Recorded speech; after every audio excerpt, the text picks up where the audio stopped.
lo que más me llamó la atención del sector ferial fue la cantidad de eventos congresuales, feriales, distinto tipo de actividades, lo cual te lleva a tener un reto continuo, adaptar unas instalaciones que están vivas.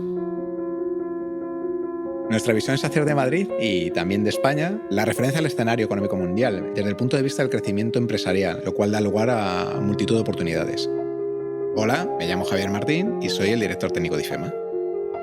Como responsable de dirección técnica nos encargamos de la operación y mantenimiento de las instalaciones, entonces la respuesta al cliente y el conocer cuáles son los posibles fallos que se pueden producir en tiempo real para nosotros es absolutamente indispensable.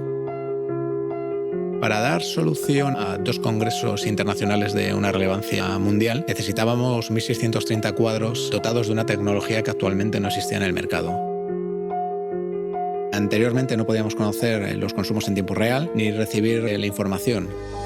Con esta solución de Schneider Electric lo que conseguimos es un salto cualitativo en cuanto a la calidad de los cuadros eléctricos con los cuales estamos dotando a los clientes finales y nos permite una gestión desde el punto de vista de operación y mantenimiento mucho más eficaz y con datos absolutamente reales.